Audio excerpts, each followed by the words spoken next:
Hello बच्चों, तो अब अपन लोग इस वीडियो में बात करने वाले हैं काव्यबोध के ऐसे क्वेश्चन जो आप लोगों के 100% पेपर में आएंगे ही आएंगे। ठीक है ना। आप लोग को जो बता रहे हैं बहुत ही अच्छे से कर लीजिएगा, और यदि आप लोगों ने एक भी पार्ट के क्वेश्चंस नहीं किए हैं तो वो इसके पहले के जितने भी पार्ट्स हैं उनको अच्छे से देख लीजिएगा। इसके पहले वाले पार्ट पे हमने आप लोगों को लेखक परिचय, कवि परिचय बताया था, और फिर गद्य और पद्य साहित्य के क्वेश्चंस बताए थे। जो बताया है, जितना बताया है, बहुत ही अच्छे से आप लोग कर लीजिएगा। पेपर में आएगा ही आएगा। ठीक है, तो आप लोग बहुत ही अच्छे से कर लीजिएगा। इसमें हम आप लोगों को काव्य बोध और भाषा बोध के ऐसे क्वेश्चंस देने जा रहे हैं जो आप लोगों को करना ही करना है। ठीक है, तो चलिए वीडियो को स्टार्ट करेंगे। इससे पहले आप लोग अपने यूट्यूब चैनल पे फर्स्ट टाइम विजिट कर रहे हैं तो यूट्यूब चैनल को जरूर सब्सक्राइब कीजिएगा और बेल आइकन को भी प्रेस कीजिएगा। तो चलिए वीडियो को स्टार्ट करते हैं अपन लोग। तो सबसे पहले जो क्वेश्चन आता है, प्रबंध काव्य और मुक्त काव्य क्या है, आप लोगों को इसके बारे में बताना है। ठीक है, अंतर बताना है इसके बारे में। महाकाव्य और काव्य खंड का अंतर आप लोगों को बताना है। इसके बाद बात करेंगे अपन लोग अगले क्वेश्चन की, महाकाव्य क्या है, इसके लक्षण और कवि रचनाएं बताइए आप लोग इसकी। इसके बाद आता है काव्य खंड क्या है, इसके कवि और रचनाएं आप लोगों को बतानी है। राइट, ये उसके बाद आता है क्वेश्चन नंबर 5, रस की परिभाषा क्या होती है, वेद बताना है, अंग बताना है और तत्व बताना है इसके की क्या क्या होती हैं। चलिए, उसके बाद आता है स्थायी भाव और संचारी भाव क्या होता है, आप लोगों को बताना है। रस के प्रकारों को समझाइए, आप लोगों को इसको भी बताना है। तो इंपॉर्टेंट है, रस के प्रकार से एक क्वेश्चन आता ही आता है। आप लोगों को अच्छे से सारे प्रकार पढ़ने हैं, थोड़े थोड़े से हल्के हल्के से आप लोग दो दो लाइन इनके बारे में देख लीजिएगा।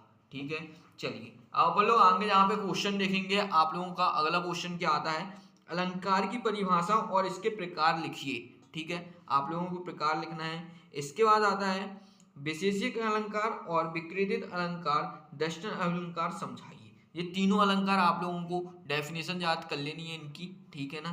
चलिए, फिर छंद क्या होता है, इसे के कितने प्रकार होते हैं, रूला और मुक्तक छंद क्या होता है, इसके बारे में आप लोगों को बताना है। बस छंद के दो क्वेश्चन हैं। शब्द शक्ति किसे कहते हैं, भेद प्रयोग और इसके भेदों को समझाना है आप लोगों को। इंपॉर्टेंट क्वेश्चन है, आता है, आप लोगों से पूछा जाता है। काव्य के गुण कितने प्रकार के होते हैं, परिभाषा सहित आप लोगों को इसको समझाना है। तो आप लोगों को इतना काफी अच्छे से कर लेना है। बस आप लोगों को काव्य बोध में इतने क्वेश्चंस करने हैं, 13 क्वेश्चंस। इसके अलावा आप लोगों को एक भी क्वेश्चंस नहीं करना है। जो हम बता रहे हैं आप लोगों को 100% पेपर में देखने को मिलेगा ही मिलेगा, चाहे वो कोई सा भी सेट होगा। ठीक है, उसके बाद चलिए अब अपन लोग यहाँ पे आगे देखने वाले हैं आप लोगों का भाषा बोध। ठीक है, इसमें भी हम आप लोगों को 10 से 12 क्वेश्चंस बताते हैं जो आप लोगों को कोई सा भी सेट रहेगा 100% पेपर में देखने को मिलेगा ही मिलेगा। निपात किसे कहते हैं, कहाँ प्रयोग होता है, निपात शब्द का उदाहरण क्या है, आप लोगों को इसके बारे में बताना है। इसके बाद क्वेश्चन नंबर 2 आता है, शब्द युगम किसे कहते हैं, उदाहरण के साथ बताइए। ठीक है, इसके बाद आता है क्वेश्चन नंबर 3 आप लोगों का, वाक्य क्या है, इसके प्रकार आप लोगों को बताने हैं। राइट, इसके बाद बात करेंगे अपन लोग मिश्रित तथा संयुक्त वाक्य में अंतर, आप लोगों को बताना है। इंपॉर्टेंट क्वेश्चन है, आप लोगों का 2023 पे आया भी था।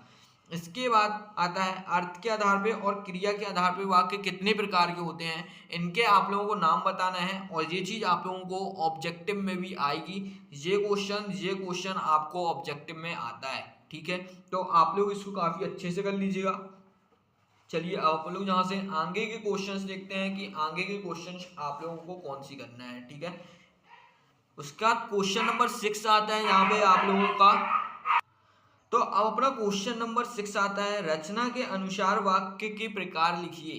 ठीक है, रचना के अनुसार वाक्य कितने प्रकार के होते हैं, उनके आप लोगों को नाम लिखना है। इंपॉर्टेंट क्वेश्चन है, ऑब्जेक्टिव में पूछा जाता है।